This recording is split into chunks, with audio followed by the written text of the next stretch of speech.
Welcome to the executive summary. Robert Greene spent years compiling historical accounts of power dynamics, from ancient civilizations to modern courts, to distill these often unspoken rules. If understanding the mechanics of influence and strategy is important for your leadership, like this video and subscribe now. Let's dive into the 48 laws of power. Most leaders believe ethical conduct and transparent communication are the cornerstones of lasting influence. Robert Greene, through meticulous historical analysis, reveals a more unsettling truth. The most enduring power is often built upon calculated deception, strategic manipulation, and a profound understanding of human vulnerability. To ignore these fundamental, albeit often uncomfortable, laws of power is to navigate a high-stakes arena blindfolded. You risk becoming a pawn in games you don't even perceive, your intentions misread, your efforts undermined, and your strategic objectives perpetually out of reach. Your career trajectory, your team's effectiveness, and your organization's competitive edge hinge on your ability to not merely react to power dynamics, but to master them. By the end of this analysis, you will possess a framework for discerning the hidden agendas of others, for strategically positioning yourself for maximum influence, and for navigating the complex, often ruthless, landscape of leadership with a newfound clarity and control. You will learn to anticipate, to defend, and to decisively act. Greene's work, a synthesis of 3 millennia of political, military, and courtly history, has become an indispensable guide for entrepreneurs, CEOs, and strategists worldwide, offering an unfiltered lens on the pursuit and preservation of dominance.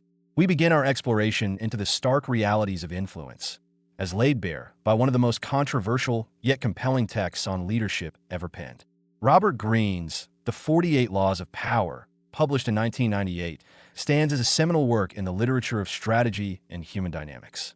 Greene, an American author with a distinguished background in classical studies, journalism, and screenwriting, brought to this project an extraordinary depth of historical research and a unique capacity for synthesizing complex philosophical and strategic thought. His credentials are not merely academic. They are forged in the crucible of diverse professional experiences, granting him a nuanced understanding of human ambition and the mechanisms of control. The core problem Greene addresses is both universal and profoundly unsettling: the pervasive, often unspoken reality that power is an immutable force in all human interactions, from the boardroom to the political arena. He argues that a naive or idealistic view of human nature, particularly in competitive environments, leaves individuals vulnerable. Ignorance of power's laws, he contends, is not innocence. It is a liability, rendering one susceptible to manipulation and ineffective in achieving one's most critical objectives. This book is a stark corrective, providing a pragmatic, some might say cynical, guide to understanding and wielding influence. The 48 Laws of Power became a landmark because it dared to articulate what many felt, but few would openly admit, that the pursuit and maintenance of power often necessitate actions that defy conventional morality. Greene unapologetically dissects the Machiavellian undercurrents of human ambition, drawing lessons from figures as disparate as Sun Tzu, Machiavelli, Queen Elizabeth I, and P.T. Barnum. It offers an unfiltered, unvarnished perspective on how influence is truly gained and lost, rather than how it is ideally supposed to function. This candor resonated deeply with leaders across various sectors, from Fortune 500 CEOs and political strategists to military commanders and even cultural icons, to all operating in high-stakes environments where understanding the subtle arts of human psychology and strategic influence is paramount. The central argument of the book is that power is not an abstract concept or a mystical quality. It is a game with rules, strategies, and predictable outcomes, which can be learned, mastered, and applied. Greene posits that through strategic manipulation, calculated deception, and a profound understanding of human nature, one can achieve and maintain dominance.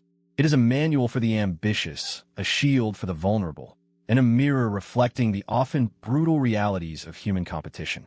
This is not a book about being good or evil, but about being effective. It is about recognizing the timeless, amoral dynamics of human influence to secure one's position and achieve strategic objectives. Lesson 1. Law 3. Conceal your intentions.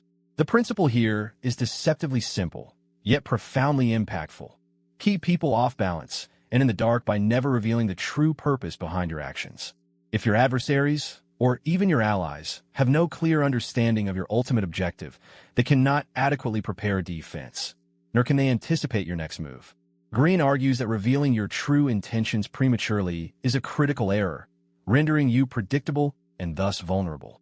When your motives are obscured, you cultivate an aura of mystery, an unsettling ambiguity that keeps others perpetually guessing. This strategic advantage forces them into a reactive posture, responding to your moves rather than proactively countering them. It allows you to operate several steps ahead, shaping the environment to your advantage while others are still deciphering your initial gambit. Consider Otto von Bismarck, the architect of German unification. Throughout his political career, Bismarck masterfully concealed his ultimate goal of forging a unified Germany under Prussian dominance. He would often engage in what appeared to be contradictory alliances and declarations, playing various European powers against one another. He might align with Austria one moment, then provoke a war with them the next, only to later ally with France against a different foe.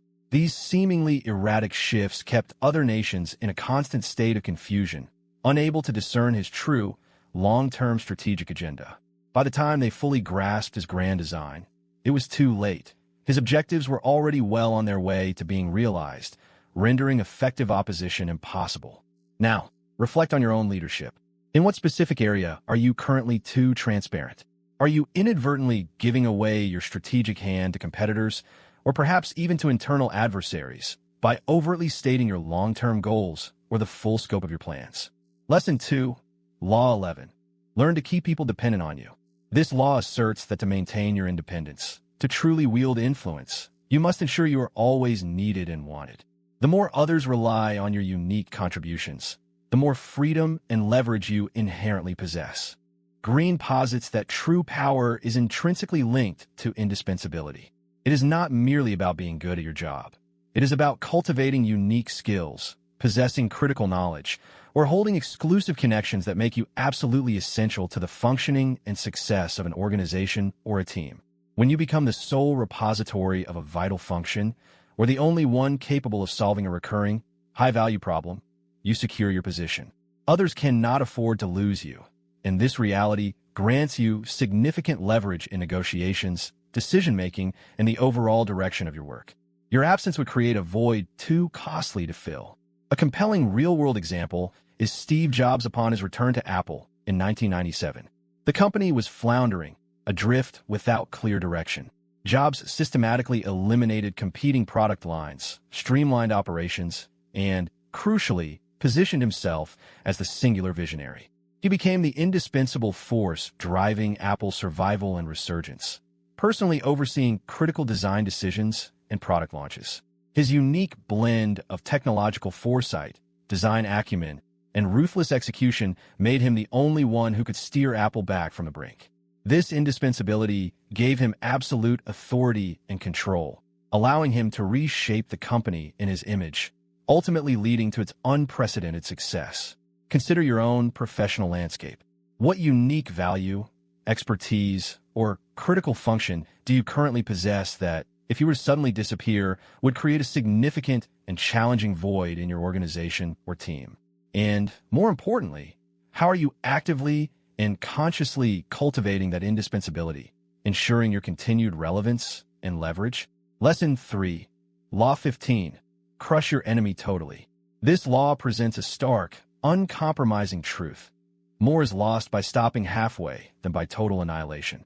A partially defeated enemy, Greene warns, will inevitably recover, harboring resentment and seeking revenge. To secure lasting power, one must crush the opponent not only in body, but in spirit, leaving no room for resurgence. Greene contends that partial victories are inherently dangerous. They breed lingering animosity and leave the door open for future retaliation, forcing you into a perpetual state of vigilance. To truly secure your position and eliminate future threats, a decisive and complete defeat is necessary. This means ensuring your opponents lack the resources, the will, or even the psychological capacity to ever challenge you again. It is a strategy of absolute finality, designed to prevent any future contest for power. Alexander the Great's military campaigns provide a historical testament to this law.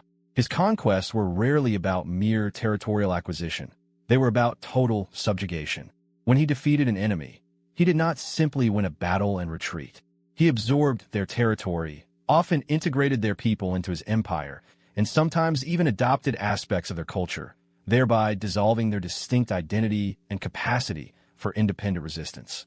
He systematically dismantled their power structures, ensuring that no significant threat could re-emerge from that specific adversary. The sheer scale and decisiveness of his victories left no room for a resurgent challenge from those he had conquered. Now, reflect on your professional life. Where are you currently tolerating a recurring enemy or a persistent problem that you have only partially addressed? Perhaps it is a dysfunctional process, a challenging competitor, or an internal resistance. What would it truly take to decisively and completely eliminate that challenge, rather than merely containing it? Lesson 4, Law 28, Interaction with Boldness. This law is a powerful directive. If you are unsure of a course of action, do not attempt it. Your doubts and hesitations, Greene asserts, will infect your execution, rendering it weak and ineffective. Timidity is dangerous. It is always better to interaction with unwavering boldness. Greene emphasizes that confidence, whether genuine or carefully feigned, is profoundly contagious. Bold actions project an impression of power, conviction, and certainty, which can sway outcomes dramatically. Such decisiveness often intimidates opponents, causing them to second-guess their own positions and simultaneously rally supporters, inspiring them with your unwavering resolve. Conversely, hesitation signals weakness, inviting opposition, doubt, and ultimately, failure. The appearance of conviction can often be more potent than conviction itself. Consider the ventures of Elon Musk, such as SpaceX and Tesla. These companies are defined by audacious goals to colonizing Mars, revolutionizing the automotive industry with electric vehicles. From their inception, these projects faced immense challenges, skepticism, and even ridicule. Yet, Musk consistently approaches these ventures with an unwavering, almost defiant boldness. His decisive actions, his public pronouncements of ambitious timelines, and his apparent conviction in the face of setbacks have often pushed through barriers that more cautious leaders might have deemed insurmountable. This boldness has attracted talent, capital, and a loyal following, transforming seemingly impossible dreams into tangible realities. Identify a strategic decision or an initiative you have been delaying or approaching tentatively due to uncertainty or fear of failure. This week, what would it look like to approach that decision and its execution with absolute, unwavering boldness, communicating it with unshakable conviction? Lesson 5, Law 33, Discover each man's thumbscrew. The principle here is both insightful and ethically challenging. Everyone possesses a weakness, a gap in their emotional or psychological armor to a thumbscrew. This vulnerability is typically an insecurity, an uncontrollable emotion, a deep-seated need, or even a secret pleasure. Discover it, and you hold a powerful key to influencing them, to turning them to your will. Greene argues that understanding and subtly exploiting the psychological vulnerabilities of others is one of the most potent levers of power. By diligently observing and identifying what truly drives someone, what they secretly fear, or what they desperately crave, you gain an unparalleled insight into their decision-making process. This knowledge allows you to tailor your approach, framing requests or proposals in a way that appeals directly to their thumbscrew, thereby influencing their actions and decisions far more effectively than logical argument alone. It's about finding the emotional or psychological pressure point. In the realm of negotiations, a skilled leader might subtly uncover a counterpart's personal ambition. Perhaps it's a desire for public recognition, a specific career advancement, or a need to prove themselves to a superior. Once identified, the leader can frame the deal in a way that directly appeals to this thumbscrew.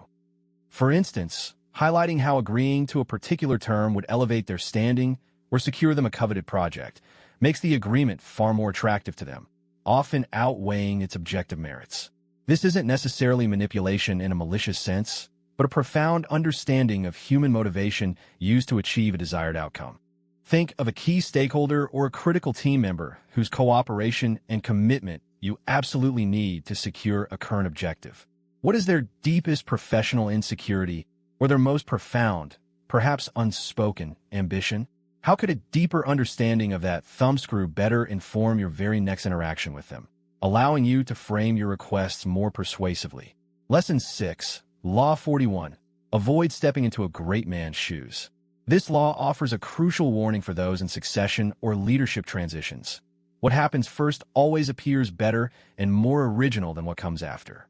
If you succeed a truly great leader, or if you're the offspring of a famous parent, you will invariably be compared. To outshine them, you will have to accomplish double their achievements, a nearly impossible task.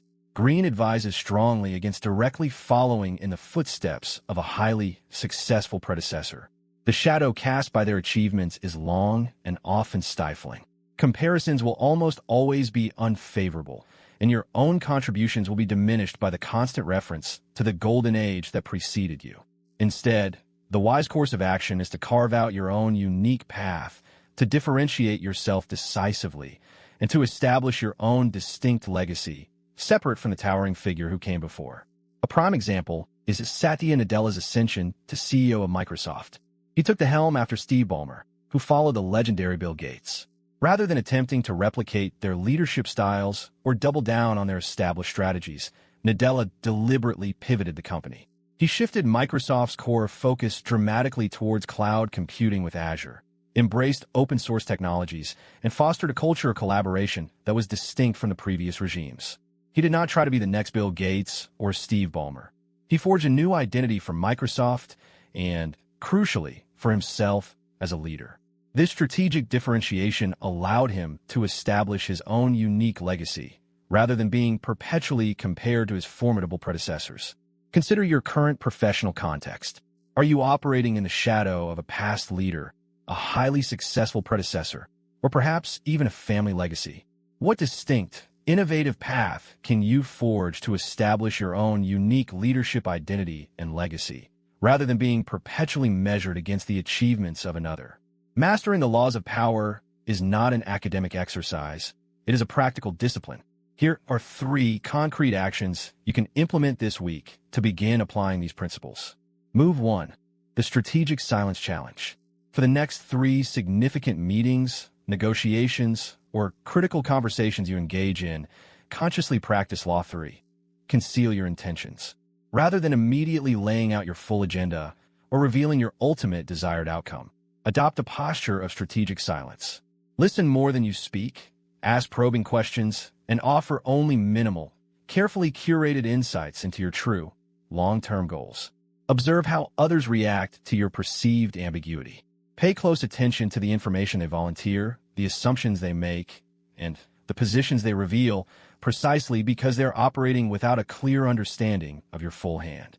At the end of the week, reflect on what crucial information you gained by not revealing your intentions, and how that insight could inform your future strategy. Move 2. The Indispensability Audit. Conduct a personal audit of your current role, responsibilities, and contributions within your team or organization. Identify one critical skill, one specific knowledge area, or one unique network connection that, if you alone possessed and cultivated it to an exceptional degree, would make you significantly more indispensable. This should be something that, if you were absent, would create a substantial and difficult-to-fill void. Once identified, create a focused 90-day plan to develop or deepen that unique value. This might involve enrolling in a specialized course, taking on a project no one else wants, or strategically building relationships that only you control. The goal is to consciously enhance your unique leverage. Move 3. The Bold Action Experiment. Choose one specific, high-stakes decision, project, or initiative that you have been hesitant to fully commit to, perhaps due to uncertainty, fear of criticism, or desire for perfect information. This week, apply Law 28, Interaction with Boldness. Make a decisive move. This means committing fully, communicating your decision with absolute conviction, and proceeding as if success is inevitable, even if you harbor internal doubts. Observe the immediate impact of this bold approach.